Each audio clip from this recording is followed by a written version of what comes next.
Fiona. Welcome back to the Dark Night of the Soul Unwrapped. Thank you. I'm so happy to be here. So today's topic is shame, and there's so much to say about shame.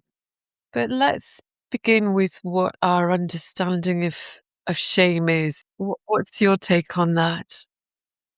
One of the things that sort of clarified the role of shame for me was, one time my therapist said to me, shame exists in the tribe.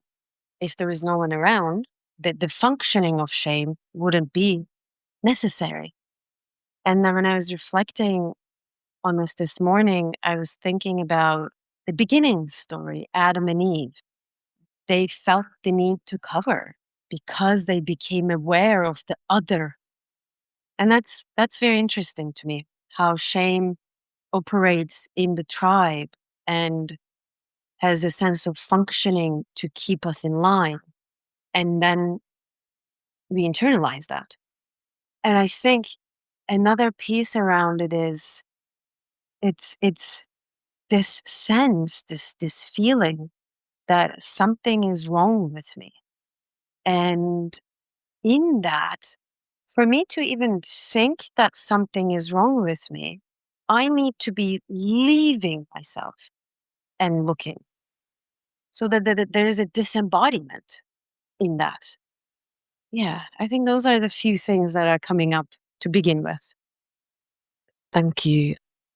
The sense that I get, as you say, there's a place for shame in the tribe in order to keep boundaries, maybe to keep people in line with what the collective needs. And I can see that there would be occasions when that was a healthy thing for the tribe to do, that, as you say, it has a place, it has a purpose. I think so much of what we would describe as shame and our experiencing of shame comes not from a well-ordered tribe or a well-run society. We could describe it as toxic shame, that we've been shamed for being ourselves in a way that we're left carrying this sense, as you just described, of there's something inherently wrong with me, and the leaving us of ourselves that it involves. And so I always think of shame, we usually think of shame as something that comes from having been shamed. That so often we feel shame about the fact of ourselves, as it were, or shamed for our inherent characteristics that we could do nothing about. Yeah. I appreciate you speaking to this distinction between healthy shame and toxic shame, right? How we would name it, because healthy shame is also the experience that lets me say, I'm sorry. Yeah, I shouldn't have said that. I shouldn't have done that. Or, oh, let me pick that up and make it better. And yeah, I think here we're talking more about the shame that causes harm than betterment in any way. Yeah. And when you were talking, what came out for me is that what I hear in what you're saying is that shame sort of gets put on us. And then, of course, we internalize it and we start doing that to ourselves. And I got really curious about, our personal experience of shame in those moments, what we do with it, because it's such an uncomfortable feeling. It speaks to the personhood, to the selfhood. And my experience of it is when I feel deep shame, again, I want to leave myself. I don't want to stay in that experience. Then I think having experienced shame makes us abandon ourselves. And then that got me thinking, as hurtful and at times dysfunctional as it is, could shame also be something that can be explored and can be seen as part of the present moment experience. I think that's really important, that notion of exploring it and being with it in the present as we're experiencing it. And I want to spend some time on that. I think what you said about how shame gets put on us Mhm. is really important. Mhm. There are so many ways in which that can happen. Any kind of abuse on any level is inherently shaming. And I think part of the reason for that is that inevitably, in any kind of abuse, we're being related to as objects in some profound way, that we're there to be used, be abused, be corrected, be punished, whatever it happens to be. And there's a losing of our selfhood in that moment of shaming. Mm. So I think all of that is inherently shaming. And I think one of the other ways that shame gets put on us is that it gets disowned by others. I think there's so many times when I felt the shame that should be being felt by somebody else. Um, Giselle Pellico said something really profound. I think she said shame needs to change sides. And I think so often the shame that we feel really belongs elsewhere. And of course, we can't talk ourselves out of it just by saying it needs to change sides. But I think there's something really important in the naming of that often we feel shamed by the shameful behavior of others. Sometimes, as women, we turn anger that is addressed outward, needs to be, but we turn that inwards and feel it as shame. And I think that's, for the wrongdoings of others, we end up feeling shame to what happened to us. Yes, I'm so glad you've named that, because that's absolutely my experience. I can remember a day when I realized, oh, I feel shame when I should have felt anger.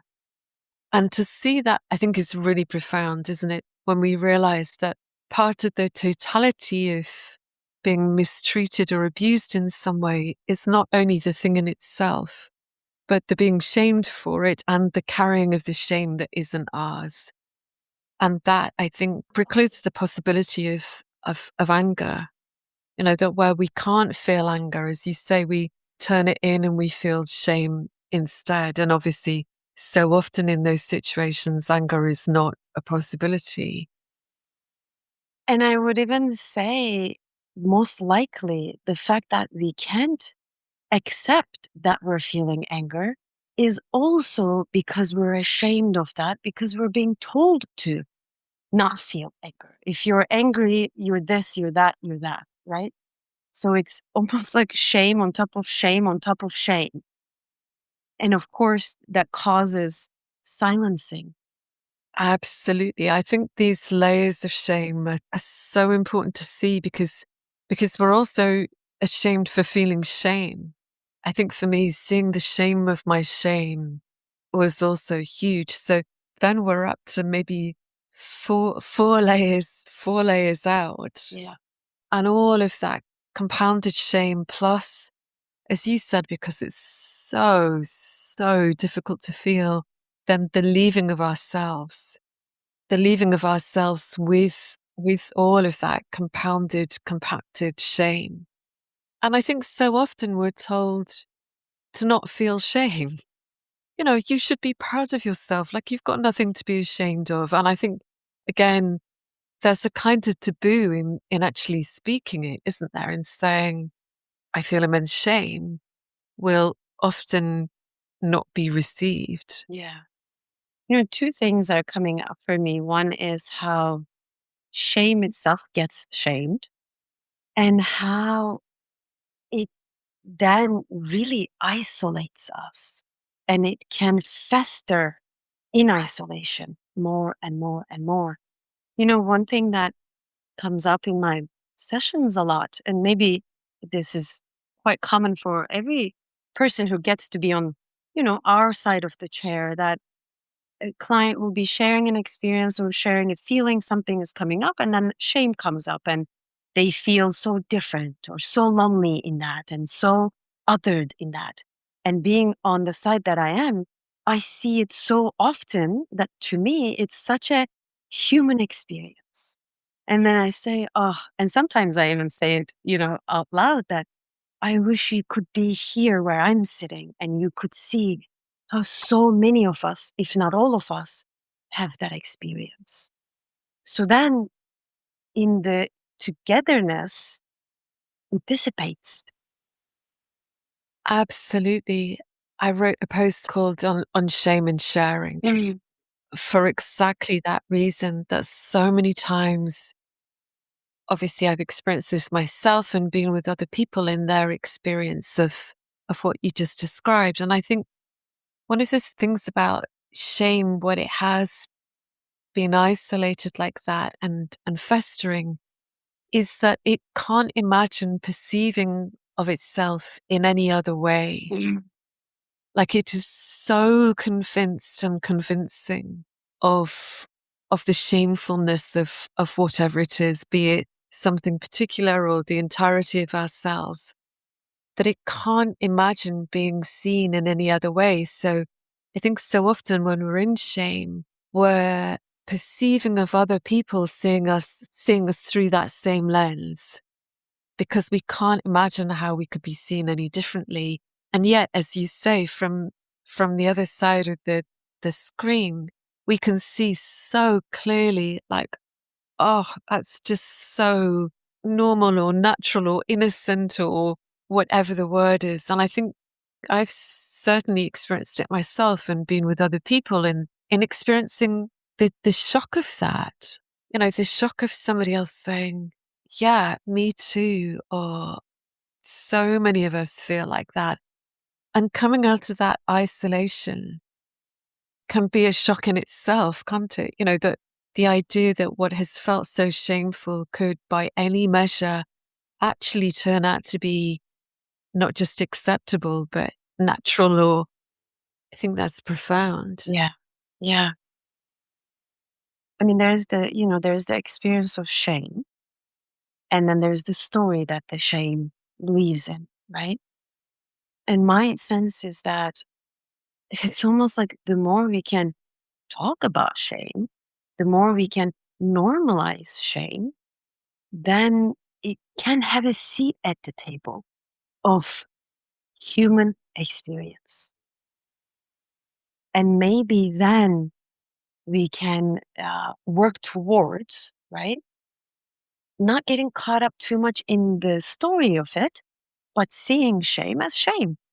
Shame is here. And this is incredibly uncomfortable. And that I feel shame. Thinking that I won't feel shame is actually the unrealistic equation here. I love what you just said about making a place for shame at the table. I think one of the things that makes that so difficult, as you say, is the story that shame tells about us and who we are. But also, the phrase that comes to me is crippled with shame. In my experience, there's something viscerally true about that it Mhm. can be very difficult to move or act or decide or think. That shame does really sort of cut the floor out from under us. I remember a Mhm. time when I was really connecting deeply, deeply with my shame. And the phrase that came up in that moment was, I'm a shame soaked half person. That I was Mm. so soaked with shame. I felt so diminished that I felt like half a person.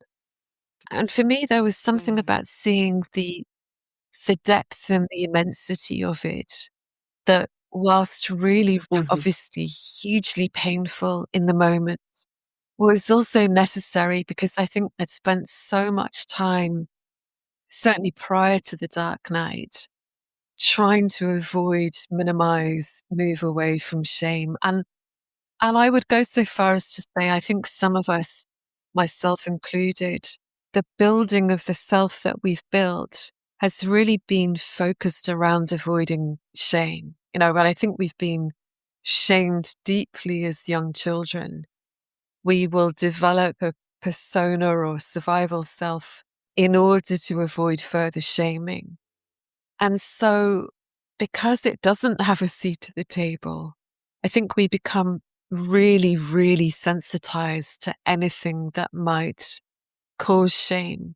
And then, we don't have the experience or the capacity to be with it because we're just simply not used to it. Yeah. Yeah, I really appreciate what you said. And that sentence, it's such a profound, like I can feel it. And there is almost like being soaked. To me, it's this heaviness and being pulled down and can't really move, right? And what came up for me in hearing what you're saying is this whole notion around we're born and then we're raised again, in a tribe. Then there's this way of being that gets put on us so that we can be good, right? Quote unquote, good. And if I'm good, then I'm gonna be okay. And I think we can say, some of us relate to religion this way. If I follow the rules, if I'm good, that's what's telling me I'm good. Sometimes it's family, sometimes it's society, sometimes it's a partner. And I think listening to you, I just really went back to the Dark Knight experience. And it was also that those rules or ways of being started to wash off. And then what's underneath? But then if they're washing off, then there's this liminal place of, I don't know who I am. Therefore, I don't know if I'm good. And maybe also I'm starting to face my not goodness because I'm not all good at all times, always. I think there's more to say to that, but that's sort of what's coming up. Definitely, there's a couple of things coming to me. I just want to add in something to what we've been saying about the way that shame comes in, which is that culturally, some of us will be shamed for being what we are in various ways, that we might be shamed for our ethnicity or sexuality or body type, or, there's a whole range of different ways that we can be shamed. And I think there are ways in which society shames us, for example, as women too, and the way that our body functions are specifically shamed. That's another whole piece that comes in there. I think there's something so important about the good part that you just named. And it's interesting, a few weeks ago, the word behave came in really strongly. And that was a word that was used, which meant, stop what you're doing and be good. A look that said behave. And Mhm. the shaming then around what that means and the sort of paralysis of that, the bodily sense of what does it mean to behave? The having to be Mhm. still, the having to move differently, speak differently, relate differently, because to do otherwise would be bad or naughty or whatever word was used. Sinful even, you mentioned shaming that can come from that. Touching back into the Dark Night, before you had started to have that experience of the shame sort of washing off, what Wow. was your encounter with shame prior to that at the beginning of the Dark Night? I appreciate that question. I think it was, and I remember very clearly, it was sort of exactly what you're talking about. I had realized that there are these voices in my head that are constantly telling me what to do. And it was even, I would open the fridge in the morning and I'm like, what should I eat? There's a should. And it's like, oh, for your body, you need to eat this. But the tone, there was a tone there. It wasn't this loving, supportive voice. It was this voice that's like, belong, belong, belong, right? And this is how you belong through behaving. And then I guess because it was the dark night and I was very much with myself, I started feeling like I'm gonna lose my mind because I can't move. I can't do anything. It would sometimes even be it will be paralyzing. That's what it was. It was paralyzing. And then I started getting in touch with one day I did a practice on my own in my living room and just started speaking as if the thoughts that were coming in my from my mind and I just voiced them and I let them rip me apart. Whatever they wanted to say, I said, go, talk, say all the things. And I was saying, and of course, I start crying. And I think that was my experience of getting in touch with this inner critic through the functioning of shame. And I was able to face it and also identify it a little bit. Whose voice was that mostly? And it was very clear to me. I mean, over time, of course, ended up being a bit of a gateway into being able to face it a bit more comfortably, if comfort is the right word here.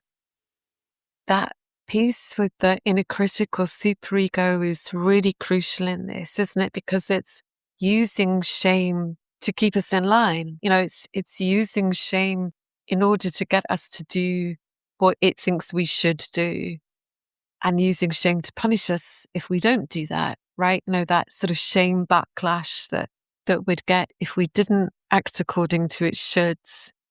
I love what you say about giving it full rein, because I think there's something then about coming out of we're essentially sort of in an abusive relationship with it, aren't we? Until we see it, that it's going at us. We're having a reaction to that and feeling shamed or bad or rebellious or whatever we're feeling on that day. And I think it's not until we've really experienced the harshness of it, we really get to see and feel it, that we start to see what we've been doing to ourselves. And as you say, that we see that it's not even ours, and that actually it's not for our benefit. It thinks that we won't be able to do what we need to do without it. But I think when we start to see actually how detrimental it is, paralyzing it is. That's it. I think you really said it because last time we were speaking, the word dethroning had come up about our minds, dethroning the mind. And it's coming back again for me. It's the dethroning, the functioning of shame slash inner critic when we actually allow ourselves to deeply see and feel what it's doing. And this is something that comes up a lot in my work with clients, the should, living from the should and all of that. And, like when you said shame soaked body, right? And the just the heaviness of it in the body, crippled. The body turns into a bit of a question mark. It wants to hide. There is a real, almost physical, if we allow it to notice, impact of this. And in my experience, when it loses its grip and the scalding, shooting way of trying to keep me in line, then I notice that I'm actually operating from a much connected, embodied, and aligned full self, that I am already doing what's better for me. I don't need it to tell me that. Yes, exactly. It's so perverted in a sense, isn't it? That we leave ourselves, abandon ourselves, as you said, because of the pain of the shame that's been put on us. And then the superego is developed to try and get us to do what we need to do, further abandoning ourselves. And yet, when we come back to ourselves and we're aligned, as you say, we naturally and effortlessly do what's better for ourselves. At the beginning of the dark night, I remember really distinctly being terrified Mm. that whatever was behind the mask, as I called it, was so shameful, was so dirty, disgusting, those kinds of words, that if anybody else saw it, I would be rejected. I mean, there was even a sense that I might be killed, and I knew that obviously that wouldn't literally happen. But I think that harks back to the nervous system hardwiring of this, how this came about in the tribe, that to be shamed was to risk our lives in some way. And of course, we could name many, many examples where that's happened throughout history in various contexts. And so I think there is something about the way that shame sits very closely to all of we talk about fear and the nervous system and fight, flight, freeze, and fawn, and so on. I think shame is very much part of that wiring, in the sense that I Yeah. think when that's all running, when that's all activated, shame is so often a component of that, but often overlooked. Yeah. So just to come back to the sense of the dark night, what was it for you, do you think, that as you had that experience of the inner critic and the unraveling of that, was that in itself that allowed the shame to start to drain away, or I don't know if it drained away. I don't think it drained away, but I became more intimate with it. I think it was more so it started to have a seat at the table. And before then, I wasn't ready for it because um, belonging in a very certain way and being good in a very certain way that was learned and put on me was too important. And avoiding shame was necessary for everything that you just said, for my livelihood. And I think the Dark Knight, as we were talking about it, because it sort of has a more a solo nature to it, I'm already isolated. So then, right, my efforts to belong, I think that was draining off. that makes a lot of sense. I think there is some sort of space that's created in that dark night isolation, isn't there, where in a sense those bridges are already burnt, like we're already out of the belonging. And as I'm saying this to you, I just noticed now I had like a surge of emotion actually that since then, maybe that's when it started, I think, very deeply. I think what became as important, I can't say more or less, but as important for me has been belonging to myself. And that is something that it's a non-negotiable for me anymore because I know when I don't belong to myself, this whole life experience becomes unbearable. So then if I'm going to belong to myself, then I need to see all parts of me.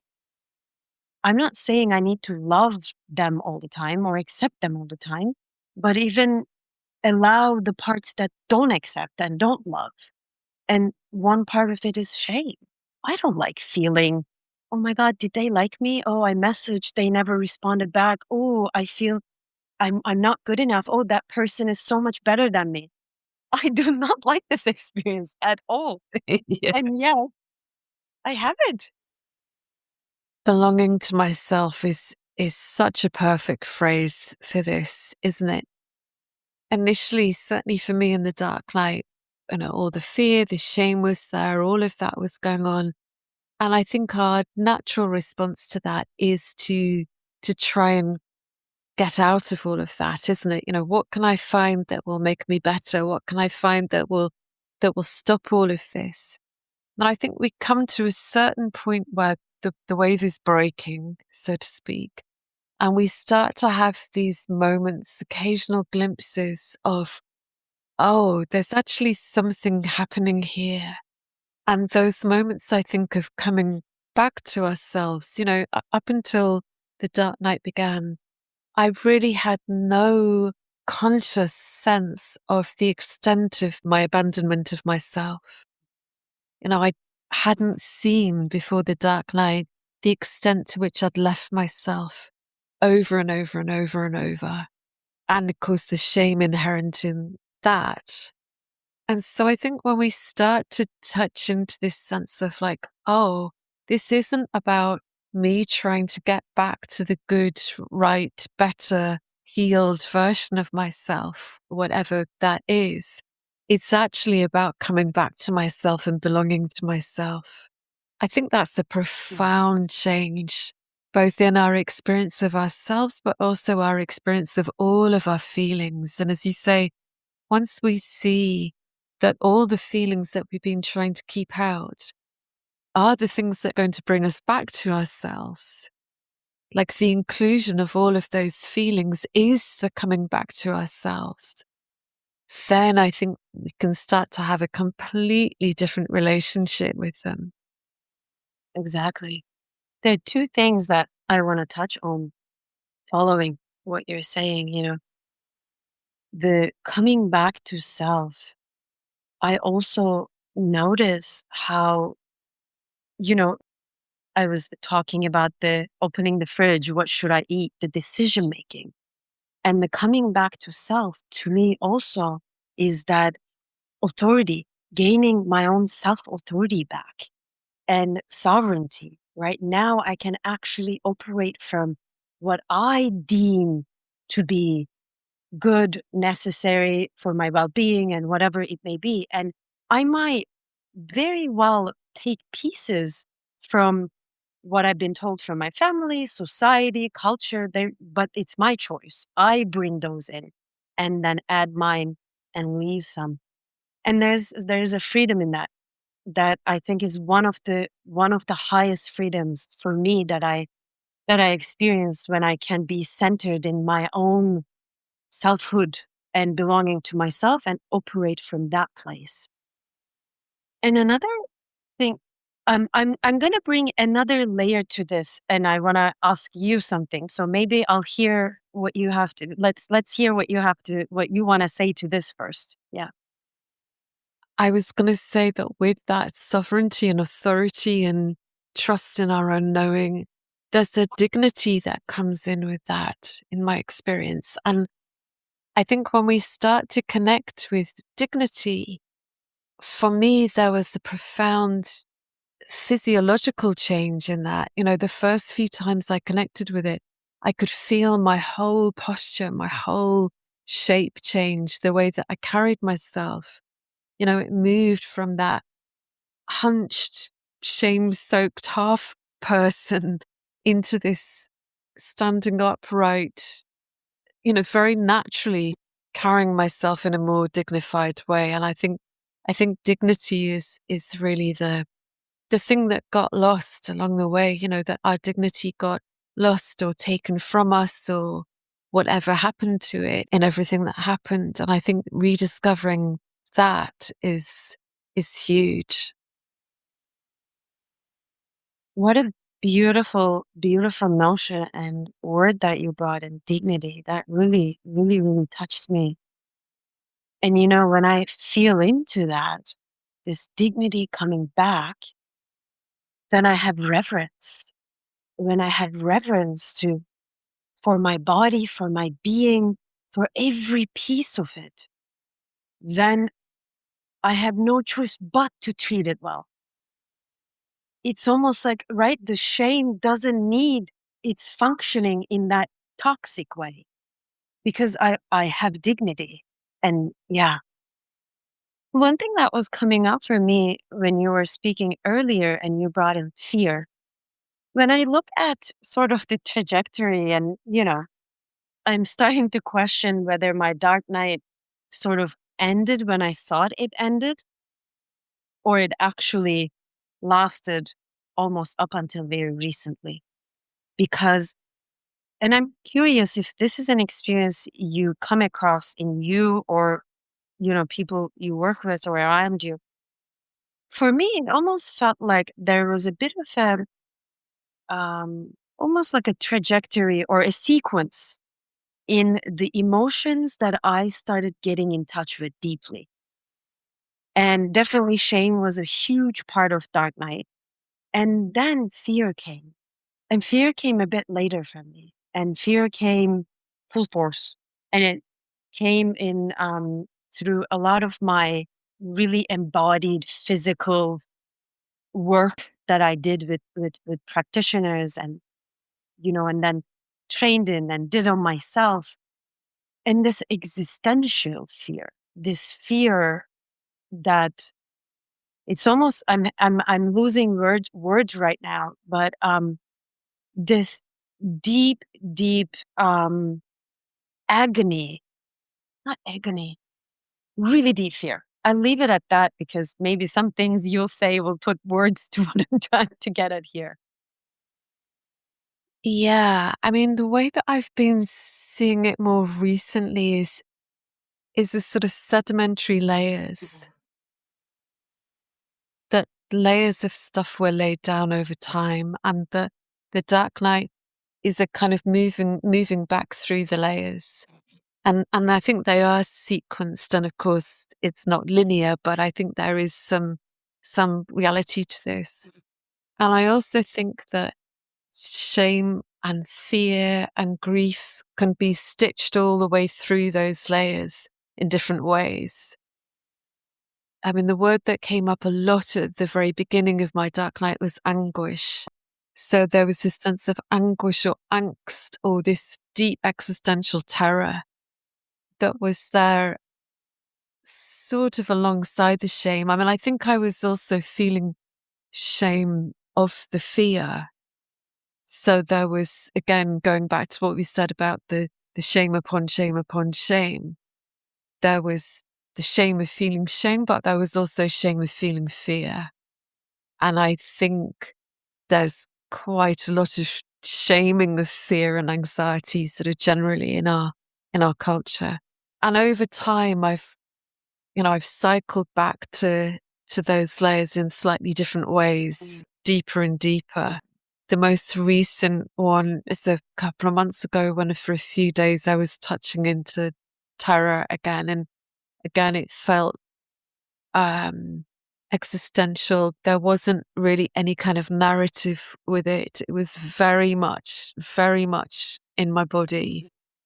So I think we're working through these layers in a somatically as well as anything else, that I think we are coming from the outer layers, which are much more, obviously they have a lot of feeling and sensation in them, but there's also much more narrative and history and past and memories and all of that. And as we drop deeper and deeper through the layers, it becomes more visceral, even more visceral, even more, yeah, like below narrative, as it were. Does that That's exactly correlate? that's exactly it. You just spoke to what I was trying to get at, and it's that, and I really appreciated you sort of bringing in that revisiting. And I think maybe that's what's been happening is that Dark Knight experience definitely opened something up and sort of pushed me into being with these pieces and life continuing in the way that I relate to it because I'm quite face it kind of way. And then I'm meeting deeper and deeper and deeper layers of it in my body. And the more embodied my work becomes, my own practice, my, work with clients and then I touch into the visceral fear and it lives in my body that may not even be mine fully because right, and it's ancestral and leftover and whatever name we want to call it. And I've been just, I think, finding it so extremely fascinating, sometimes challenging, but at the same time incredibly beneficial and useful tap into those places and going beneath the stories, right? And I don't think I've shared this with you in our first conversation, but about a year and 2 months ago, I lost my dog very tragically. It was an accident. In a split second, she was gone. And she was my everything, really. My companion, my best friend. We did everything together, traveled, worked. She was my shadow. And being thrown into the fire like that was also a whole new layer to this human experience. And a lot has surfaced through that as well. And in some ways, I never thought I would say this, but in some ways, I'm grateful for the dark night times so that I had a bit of training in, staying with, a little bit of training in staying with the most scary, the most painful, because this was a different beast and still is unraveling in its own ways and touching into those places. And yeah. Thank you. I really appreciate you sharing that. And that's also my experience, that I think of the dark night now as the beginning, the beginning of a completely different way of being, actually, the beginning of coming back to myself, as we were saying, and also as an initiation into a different place almost. I think it is an initiation into a deeper way to live life. And certainly there have been times since my dark night where I've been massively challenged by physical challenges that my son has had in quite extraordinary ways. And I'm so grateful that I went through the dark night first. Exactly as you just described, the kind of dark night. Dark night is initiation and training ground into being able to be with ourselves in these incredibly difficult places of grief or loss or stress or fear. Yeah, I think that's profound. And I think when we can be in those places without that layer of should, without that layer of shame that doesn't have a seat at the table, that makes those experiences so different. I mean, still really hard, of course. And I think in some ways, the more embodied we become, the more painful in a way, because we can't stay away from it now, can we? Right? Our ability to avoid or defend, or all of the strategies that we used to use to not feel, aren't operating anymore, or nothing like they were. Just to come back to, you used a great phrase earlier. You said becoming intimate with shame, giving it a seat at the table. And I thought it would just be good to say a little bit more about our experience of that. Because I think, they're easy things to say, aren't they? Like, oh, give shame a seat at the table. But what's that actually meant for us? And for me, there's a couple of experiences that come to mind that have happened in more recent years. They're post dark night, but they're related to shame. And the first is that I was at a family member's house and I went upstairs to one of the bedrooms to have a rest. And I just looked up and I think the first thing I noticed was something like there was a bit of paint peeling, or there was a crack in the plaster or something. And this voice came in that started to say, look at the peeling paint, and look at the curtain rod that's a bit broken, and look at the fact that the clothes aren't folded. And the whole thrust of this voice was saying, look, this person that you love and you look up to also has a house like yours. It was so unshaming. It was so unshaming, and it was so loving, and it was so kind. I mean, it went on for about an hour. It was just saying, look, look at the carpet, look at and with each thing I saw, it's like my shame reduced a little. it was like there's something about how in that moment, all of the comparing that shame does, right? I mean, shame does so much comparing. With each thing that I noticed, that comparing reduced and reduced and reduced. And it just happened. I mean, that came in. Um, and the other thing was a moment of what I called meeting shame. And it was very literally an intimacy with shame. And I think really the only way, I mean, we can't rehearse this, right? I mean, we can't sort of strategize these things, but I think what we can do in the meeting of whatever's here in the moment is start to build what we were talking about when we were saying, we're belonging to ourselves again. There's dignity, there's authority, there's a different kind of capacity coming online. And I think ultimately that's what then is able to meet shame with love and intimacy and a kind of sense of like, oh, I get it. I really get it. Yeah. Thank you for sharing those experiences. So, so beautiful. And yeah, two of my own examples that came to my mind, when you mentioned the comparison, I think that's one of the, I think, main sources that maybe even on a daily basis that we experience shame, right?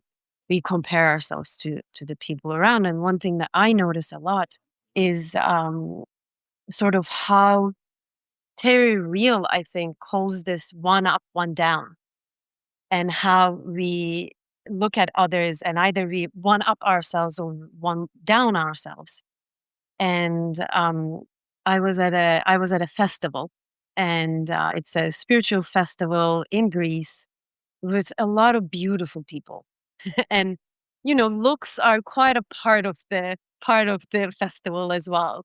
And I remember this one experience. There was a group of men, and I would look at them, and I had all these stories in my mind about them, and how they look, and because of their look, who they would be interested in, who they wouldn't be interested in, and putting myself down, having this whole experience on my own, sitting at the beach. And I was playing with rocks, was sitting at the shore, playing with rocks. And then time went by, and I think it was that evening, one of these men, we were near each other, and he said to me, I noticed you playing with the rocks today on the shore, and I could really see your inner child. And that whole idea that I created in my head, like I just get goosebumps talking about it. This sense of a lot of shame and one down that I was feeling about myself completely disappeared. And also, what disappeared was him on a pedestal. I brought him down. He's just a human being. He noticed me, he talked to me. Right? There's this, we're just human beings. That's all we are. And I really want to carry that forward in me because it was such a profound learning experience for me that the way I project onto people has nothing to do with the reality most of the time. And it's just an unnecessary narrative that runs in my head. And that in terms of the facing the shame, as I was listening to you, what was coming up for me is that I'm so very grateful to have some really incredible friends, and one in particular, my best friend. And we have this sort of relationship now that we can go to each other with everything. And I'm even just saying that makes me tear up. And because I know that we are not in the same space right now, so we voice note each other a lot. There's that safe distance. I'm not right in front of her, right? I'm talking to my phone, but I can tell her this is the shame this is what's coming up. This is how I feel. And that really gives me a safe container, I find, to face my shame and be with it in that moment, and also have this comforting feeling that someone else on the other side in hours will receive it. but it almost becomes this practice of me facing and being with my shame, because this is not a phone call. She's not receiving it right away. And then I sit with it because the message is gone. Haven't heard from her yet for maybe even hours, but I put it out there. And that has been incredibly like a medicine for me. Beautiful. I think that phrase safe container is so key in this, isn't it? I think if we have one place like that to be able to share it, to be able to put it, to know that there will be no shaming of the shame or anything else. Yeah. So important. I just wanted to touch back into what you were saying about the one up, one down, because I think that's so important, that shame's view of us, shame's lens or perspective on us, implicit within that is that the other is better in some way, isn't it? That we're inferior, they're superior. Sometimes, of course, the flip side of that will be that we project the shame outward in some way and that they're inferior and we're superior. Through the dark night, I could totally see that I'd very rarely been in inequality, as it were. I was either usually in inferior to their superior, but also sometimes I was superior to their inferior. And I think there's such liberation really in being neither. Just as you said, in just being human to human, subject to subject, all of that other stuff fallen away. So thank you for naming that. I just wanted to add something to what you just said, and because that's also so much has been my experience as well, and really noticing the times in the past of that operating system and and the pain in the moment that it would bring, because it was that I could never relate. If one up, one down, we're never meeting, and it's so incredibly lonely and painful. And nowadays, I can't say that that's gone, and I don't believe that that will ever leave our system. Maybe there's some survival factor to that. I'm not too sure. But what I wanted to say is being able to notice that in the moment and giving myself a little bit compassion, a little bit like, oh, it's that operating system again, right? We know this one. This is very human. And I'm almost saying this as a reminder to myself to, again, not having shame about that, but normalizing that so that it can dissipate. It can let go of its grip. I don't need to live from that point, but I also don't need to feel shame about it. To see the pain inherent in that is huge, isn't it? I mean, it's so painful. And I think we see that sort of extended outwards into the world, don't we? The pain of hierarchy and that kind of thinking, that way of organizing, which is so painful, I think, wherever we are on that inferior superior. I think when we're really soaked in shame, it's really difficult for us to discern things within ourselves. And so for me, when shame was really when shame was running things, essentially, if I was anything less than perfect, shame would come in. And so it was very difficult to sort of be objectively discerning about myself and what I was doing. I only really understood this recently, that I had the experience of seeing, and again, this just came in spontaneously, the moments in which I'd let myself down during my life. And I could see them very, very clearly. They sort of played themselves out one after the other. And there was a simple factual facing of those moments. And what was so interesting to me was that whilst it was painful, there wasn't shame in it, because it was very clear to me right from the beginning. I understood exactly how that had all come about. So it was like no explanation was needed. I totally understood. And it was the facing of the fact that in those moments I had let myself down and all the stuff that followed from that. And so I think until we've really seen shame's operating system and something else has come in that is that authority or dignity or the other things that we named, it doesn't mean that we never feel shame again, but it means that we can actually realistically see and face things that I think we can't face when everything becomes soaked with shame. That we can't actually see things for what they are because everything's drenched in shame. Yeah, I love.